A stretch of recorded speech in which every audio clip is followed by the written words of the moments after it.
बिस्मिल्लाहिर्रहमानिर्रहीम। Dear students, कैसे हैं आप लोग?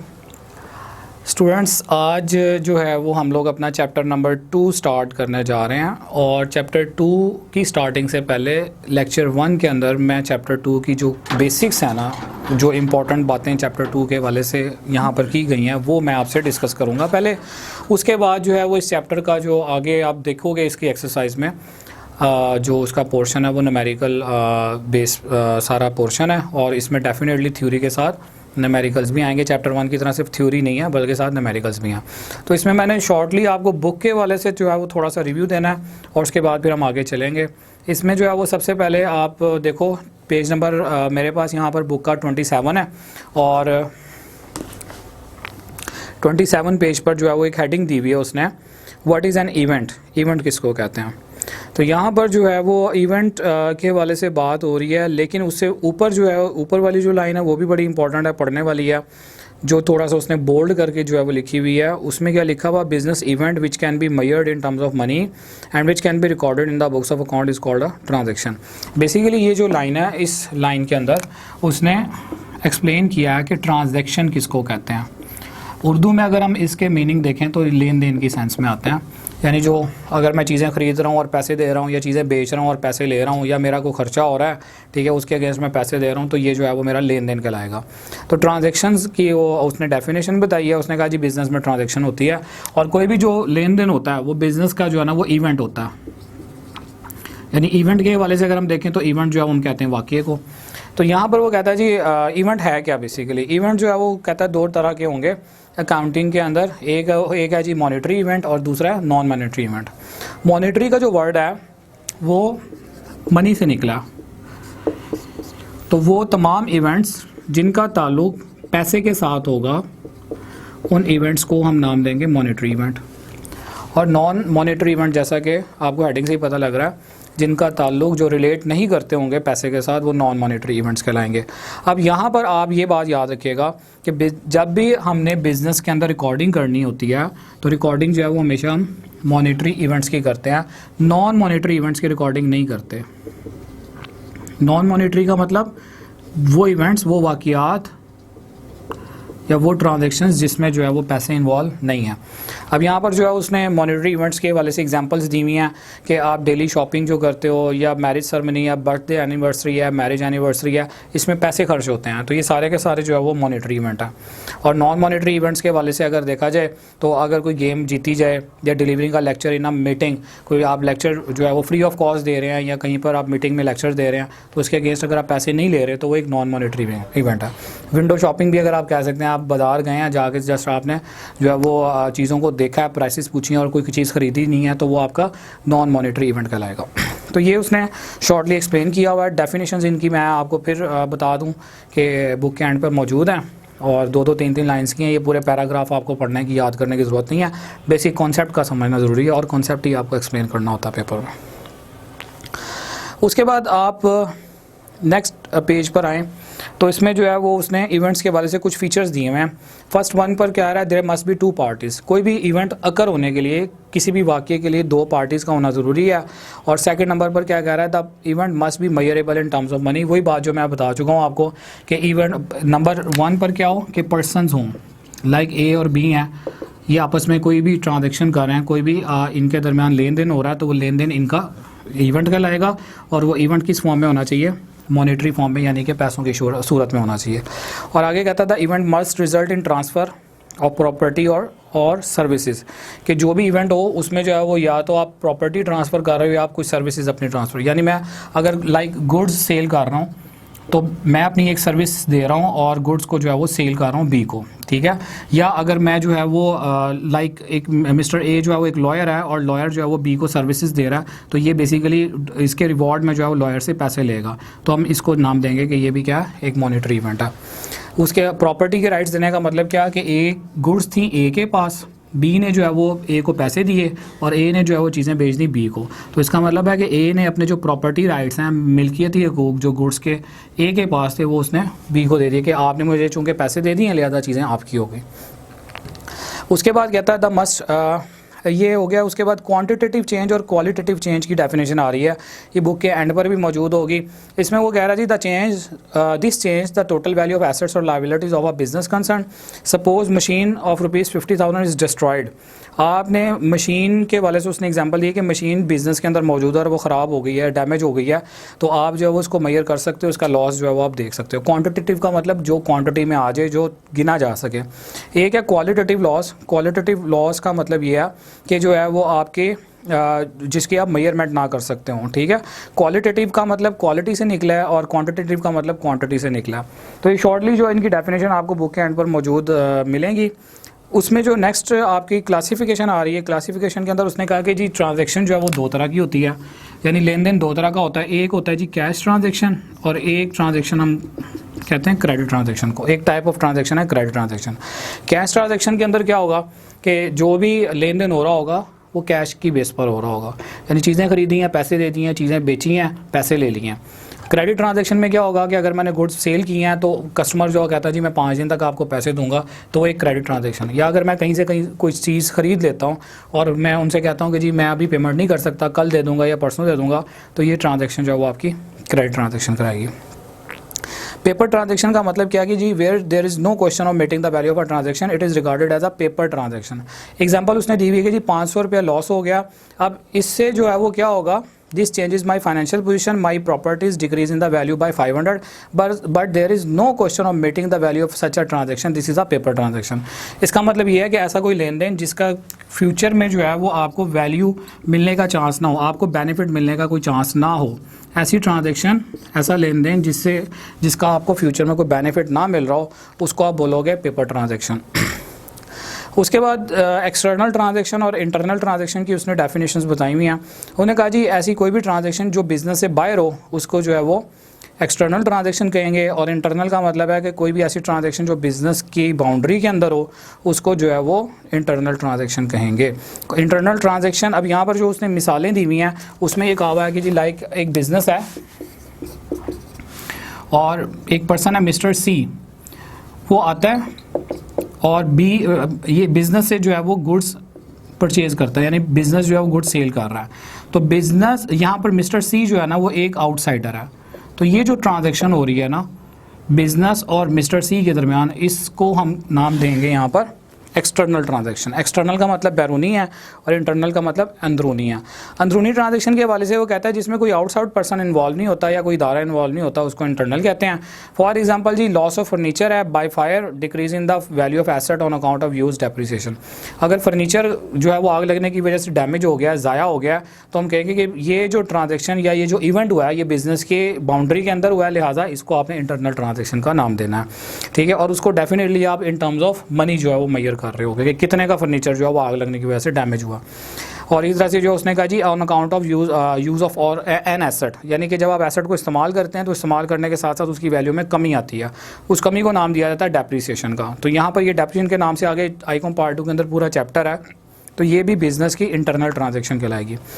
उसके बाद उसने जो है वो थोड़ा सा एक्सप्लेन किया हुआ है कि जी ट्रांजैक्शन का पता कैसे लगेगा क्वेश्चन के अंदर कि ये कैश ट्रांजैक्शन है या क्रेडिट ट्रांजैक्शन है। तो उसमें जो है वो उसने नंबर 1 पर कहा हुआ है कि कोई भी ऐसी ट्रांजैक्शन जिसके सेंटेंस में, ट्रांजैक्शन का मतलब है पूरा एक सेंटेंस लिखा होगा, जैसे कि मैंने आपको पहले भी बताया था, लाइक अगर मैं लिखता हूँ sold goods to mister Asif for cash of ₹10,000, तो यहाँ पर जो गुड्स बेची जा रही हैं आसिफ को कैश पर, तो कैश का वर्ड जो है वो कहता है प्रॉपर मेंशन हो रहा है, तो ये आपकी कैश ट्रांजैक्शन कहलाएगी, ठीक है। अब इसमें जो है वो आगे डिटेल भी आनी है, लेकिन फिलहाल जस्ट आपको जो थ्योरेटिकल पोर्शन के अंदर आइडेंटिफिकेशन लिखी हुई है, पहचान लिखी है, वो बता रहा हूँ कि कैश ट्रांजैक्शन वो है जिसमें कैश का वर्ड आ रहा है, क्रेडिट ट्रांजैक्शन वो है जिसमें कैश का वर्ड नहीं आ रहा, बल्कि उसकी जगह पर फॉर कैश की बजाय ऑन क्रेडिट का वर्ड लिखा होगा, उधार पर जो है वो चीज़ें बेची गई हैं, तो वो क्रेडिट ट्रांजैक्शन होगी। बहरहाल इसकी और भी जो है वो कुछ निशानियाँ हैं, कुछ सिंबल्स हैं जहाँ से हमें पता लगता है कि जो क्वेश्चन में हमें सेंटेंस बताया हुआ है वो सेंटेंस या वो ट्रांजैक्शन जो है वो कैश वाली है या क्रेडिट वाली है। अब इसके बाद जनाब इस चैप्टर का जो नाम है डेफिनेटली जो आपको बताया कि चैप्टर नंबर 2 जो है वो अकाउंटिंग इक्वेशन क्या है, तो अकाउंटिंग इक्वेशन के हवाले से अब आगे बात स्टार्ट होने लगी है और इसमें जो आगे क्वेश्चंस आ रहे हैं वो सारे अकाउंटिंग इक्वेशन से रिलेटेड क्वेश्चंस होंगे। और इसमें होगा क्या बेसिकली आप यहाँ पर क्वेश्चन की नेचर समझ लें। क्वेश्चन आपको गिवन होगा और क्वेश्चन के अंदर जो है ना वो उसने नंबर ऑफ़ ट्रांजेक्शन्स देनी है, यानी कि आपको पॉइंट्स देगा डिफरेंट किस्म की ट्रांजैक्शंस के। ट्रांजैक्शन के अंदर जो है लाइक स्टार्ट यहाँ पर लिखा हुआ है कि बिज़नेस स्टार्ट किया ऑनर ने, उसके बाद उसने बिल्डिंग ख़रीदी है, फर्नीचर ख़रीदा है, बैंक में पैसे जमा करवाए हैं, और उसके बाद लाइक इलेक्ट्रिसिटी बिल उसने जो है वो बिज़नेस का दिया, इसी तरह से उसने अपने एम्प्लॉई को जो है वो तनख्वाह दिया है। तो इस तरह से जो है ना वो सेंटेंस बताए हुए होंगे। ये जो सेंटेंसेस है ना, इन सेंटेंसेस को हम नाम क्या देते हैं, ट्रांजैक्शन। यानी कि क्वेश्चन के अंदर ट्रांजैक्शंस गिवन होंगी और क्वेश्चन के एंड पे जो है वो एक आपको हेडिंग मिलेगी रिक्वायरमेंट के नाम से। रिक्वायरमेंट के नाम से जो हेडिंग मिलेगी वहाँ पर जो है वो आपको कहेगा कि आप इन ट्रांजैक्शंस के जो है ना वो इफ़ेक्ट्स बताएं, इन ट्रांजैक्शंस के क्या इफ़ेक्ट्स हो रहे हैं अकाउंटिंग इक्वेशन पर। ठीक है, अकाउंटिंग इक्वेशन क्या है ये अभी आगे चल के मैंने बताना है। बस आप क्वेश्चन को समझ लें कि क्वेश्चन सारे के सारे इस एक्सरसाइज में किस तरह से हैं। ट्रांजैक्शंस आपको गिवन होंगी और कहा जाएगा कि उन ट्रांजैक्शंस के जो है वो आपने इफेक्ट बताने हैं अकाउंटिंग इक्वेशन पर। रिक्वायरमेंट में जो है अकाउंटिंग इक्वेशन बनाने को कहा जाएगा। अब अकाउंटिंग इक्वेशन क्या है बेसिकली वो चीज़ हम लोग देखने लगे हैं। तो यहाँ पर आप लोगों को उम्मीद है समझ आ गई होगी। फिर भी अगर आपका कोई क्वेश्चन यहाँ पर मौजूद निकले तो डेफिनेटली आप पूछ सकते हैं इंशाल्लाह ताला। उसका आपको नेक्स्ट लेक्चर में जो है वो मैं रिप्लाई करूँगा। तो इसमें जो है वो नेक्स्ट जो फेज़ आ रहा है that is the understanding of accounting equation. तो ये वाला जो एरिया है इसको मैं थोड़ा सा रेज कर देता हूँ क्योंकि ये सारी चीज़ें आपकी बुक में मौजूद हैं।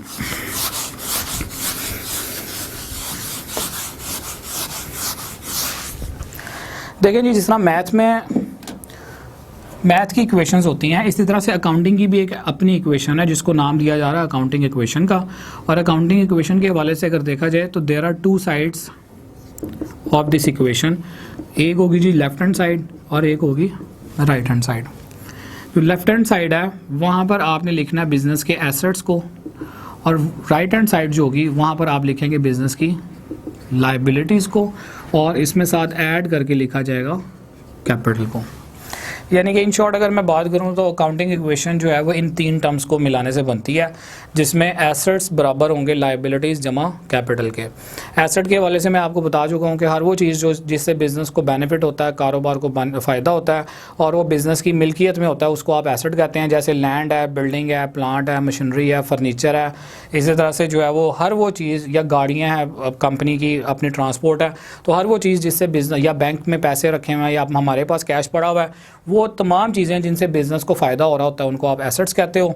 लायबिलिटी के बारे में बताया हुआ है कि लायबिलिटी जो है वो हम कहते हैं बिज़नेस के अंदर जो भी आउटसाइडर का कंट्रीब्यूशन होता है। यानी कि लाइक अगर लोन लिया जा रहा है तो लोन जिससे लिया जा रहा है उसका ताल्लुक बिज़नेस से नहीं है, हम उससे सिर्फ पैसे ले रहे हैं, तो that party will be called an outsider. ठीक है, तो आउटसाइडर में अब मैंने मिसाल आपको बड़ी मेन दी थी कि बैंक से अगर हम लोन लेते हैं तो बैंक जो है वो एक आउटसाइडर होगा। तो आउटसाइडर के जो भी पैसे हैं वो लायबिलिटी वाले हेड के नीचे आएंगे। इस तरह से अगर मैं कहीं से सामान उधार पर ले लेता हूँ तो जो मैंने पैसे देने हैं वो जो पैसे देने होंगे वो मेरे लिए क्या होगी, लायबिलिटी होगी। लायबिलिटी का मैंने मीनिंग बताया था कि लायबिलिटी हम कहते हैं जिम्मेदारी को। तो आउटसाइडर के कोई भी पैसे हमारे बिजनेस में मौजूद हों तो उनको बाकायदा लिखा जाता है लायबिलिटी के हेड के अंदर। और कैपिटल जो है वो मैंने बताया था, इसका उर्दू में मीनिंग जो है सरमाया। ऑनर का जितने मालिक के जो भी पैसे हैं जब भी कारोबार में आते हैं हम उसको जो है वो कैपिटल का नाम देते हैं। तो यहाँ पर जो बेसिकली इक्वेशन बनती है that is the asset is equal to liabilities plus capital, और there are two sides of this equation. दोनों साइड्स जो है वो बराबर आ रही होंगी। और मैंने आपको यहाँ पर क्वेश्चन की आइडेंटिफिकेशन भी बताई थी कि आपको जो है वो क्वेश्चन के अंदर डिफरेंट ट्रांजेक्शंस देगा और लास्ट में जो है वो रिक्वायरमेंट के अंदर पूछा जाएगा कि आप जो है वो अकाउंटिंग इक्वेशन बनाएं। अब इसमें जो है वो आपको पता कैसे लगेगा क्वेश्चन के अंदर कि दोनों चीज़ें जो है वो बराबर हैं आपस में।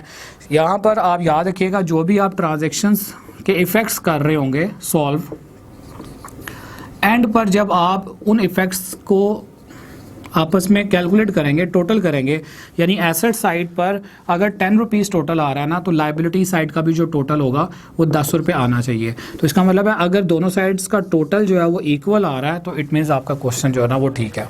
तो लेफ्ट हैंड साइड इक्वेशन जिस तरह मैथ की हम देखते हैं इसी तरह से अकाउंटिंग में दोनों साइड्स हैं वो आपकी बराबर आनी चाहिए। अब स्टार्टिंग जो है अगर हम इस चैप्टर की देखें तो आपको शुरू में जो है वो कुछ चीज़ें जो है वो हो सकता है मिसिंग फिगर के तौर पे दी हो। लाइक अगर कहा हुआ है कि अगर ऑनर ने जो है वो 100 रुपया बिज़नेस में इन्वेस्ट किया, ठीक है, और लाइबिलिटीज़ जो है वो 50 रुपये हैं, यानी आउटसाइडर से जो पैसे ऑनर ने लिए हैं वो 50 रुपये हैं। तो आपके एसेट्स कितने के होंगे? तो डेफिनेटली हम कहेंगे कि इन दोनों का जो टोटल है, एडिशन जो है वो बराबर होगा एसेट्स के टोटल के, यानी कि बिज़नेस के टोटल एसेट्स, यानी जो कैश बिज़नेस में आया, जो बिल्डिंग खरीदी है, जो फर्नीचर खरीदा है, जो सामान खरीदा है, वो सारों उन सारों का टोटल 150 बनता है, क्योंकि 150 के आने की वजह क्या है? लाइबिलिटीज़ और कैपिटल की जो अमाउंट इन्वेस्ट हुई है बिज़नेस में। अब यहाँ पर पेज नंबर 30 में इसी को जो है वो शो किया हुआ है। एसेट्स को कहा जा रहा है जी ये आपके जो है रिसोर्सेज हैं, और ये वाला जो पोर्शन है, इस पोर्शन को कहा जा रहा है कि ये आपका सोर्स है, यानी कि सोर्स अवेलेबल होता है तो रिसोर्सेज जनरेट होते हैं। सोर्स क्या है जी? आपके पास 100 रुपया अपना था, 50 रुपया आपने लोन लिया, कंट्रीब्यूट किया कहीं से, और टोटल हो गया आपके पास 150। ये आपका बना बिजनेस को शुरू करने का सोर्स, और उसी सोर्स की बेस पर आपने बिजनेस के एसेट्स को ख़रीदा है, तो ये जो है रिसोर्स कहलाएगा। और रिसोर्स हम कहते हैं वसाइल वगैरह को, यानी कारोबार जब आपने शुरू करना है तो उसके लिए वसाइल ज़रूरी हैं। तो वसाइल जो आपके पास कहाँ से आते हैं? जो अमाउंट बिजनेस में इन्वेस्ट होती है वहाँ से आपके वसाइल जो है वो जनरेट होते हैं, रिसोर्सेज जो है वो जनरेट होते हैं। तो ये एक तो ये बात समझ लें। दूसरे नंबर पर मैंने दोबारा यहाँ पर इसको रेज करके बता देता हूँ, मैंने आपको कहा था कि दोनों साइड्स जो हैं वो आपस में इक्वल आ रही होंगी। तो इट मीन्स कि यहाँ पर जब आप किसी भी तरह से इक्वेशन को देखोगे तो वो इक्वल आनी चाहिए। और जो थ्योरेटिकल पेपर है उसमें, ऑब्जेक्टिव का जो पेपर है उसमें जो है वो आपको शॉर्ट फिगर्स देकर आपसे वैल्यूज़ पूछ सकता है, मिसिंग फिगर्स देकर के आप जो है वो उस इक्वेशन को कंप्लीट करें। वो कैसे? कि लाइक अगर कहा हुआ है कि जी बिज़नेस में इन्वेस्टमेंट हुई हुई है 1000 रुपये की, और एसेट्स जो हैं वो 1200 रुपये के हैं, आप बताएं लाइबिलिटीज़ कितनी है? तो अब यहाँ पर अगर हम इस इक्वेशन को देखें, बराबर नहीं है, देखा जाए तो इधर जो है वो 200 रुपीज़ शॉर्ट है। तो 200 रुपीज़ कैसे निकलेंगे? एसेट्स में से आप अगर कैपिटल को माइनस कर देंगे, तो यानी 1200 में से 1000 माइनस करेंगे तो आपके पास जो है वो 200 रुपये की लाइबिलिटीज़ आ रही हैं। इसी तरह से यहाँ पर हमने लाइबिलिटीज़ कैलकुलेट की। इस तरह से हो सकता है वो क्वेश्चन में कहे जी कि 500 रुपीज़ के एसेट्स हैं और 100 रुपीज़ की लाइबिलिटीज़ हैं, आप बताएं कैपिटल कितना है? तो कैपिटल अब देखा जाए तो वेटेज जो है दोनों साइड्स की बराबर नहीं है, इधर 100 है इधर 500 है। तो इसको 500 करने के लिए मुझे 400 रुपया कैपिटल वाले हेड में डालना है। डेफिनेटली 400 रुपये का कैपिटल है, लेकिन इक्वेशन यहाँ पर क्या बनेगी? एसेट्स में से मैं लाइबिलिटीज़ को यहाँ पे लेस करूँगा तो मेरे पास जो है वो कैपिटल की अमाउंट आ रही होगी। इसी तरह से थर्ड जो सिचुएशन है वो आपको बता दी है कि अगर आपको जो है वो 50 रुपीज़ के लाइक कैपिटल कहता है और 20 रुपीज़ की लाइबिलिटीज़ कहता है, कहता है जी एसेट कितने के हैं? तो आप कहेंगे कि इन दोनों का जो एडिशन है, यानी लाइबिलिटीज़ प्लस कैपिटल जो है वो एसेट्स हैं। तो स्टूडेंट्स, आज के लेक्चर में जो है वो मैंने थोड़ा सा आपको चैप्टर 2 की जो है वो बेस बताई है, और उसके बाद फिर अकाउंटिंग इक्वेशन के वाले से थोड़ा सा आइडिया दिया आपको। फर्दर जो है ना इंशाल्लाह ताला हम लोग अपनी अगली क्लास में इसके बाकायदा क्वेश्चन स्टार्ट करेंगे, और उसमें जो है वो हम लोग देखेंगे कि अकाउंटिंग इक्वेशन प्रॉपर कैसे बनती है, पूरा क्वेश्चन सॉल्व कैसे होता है।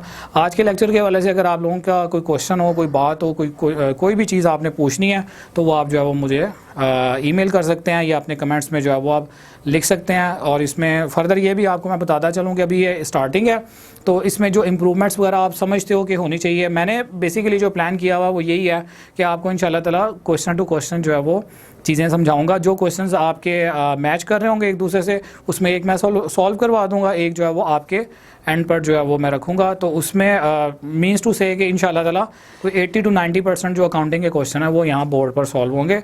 तो आप लोगों के जो भी पॉइंट्स हों, जो भी क्वेश्चंस हों, जो भी इश्यूज़ हों, वो आप ज़रूर मुझसे डिस्कस कर लिया करें, सो दैट कि मुझे भी पता लगता रहेगा, और उस लिहाज से फिर मैं अगले लेक्चर्स जो है वो डिलीवर करता रहूँगा। आज के लिए इतना ही जी, थैंक यू सो मच। इंशाल्लाह मुलाकात होती है अपने अगले लेक्चर में।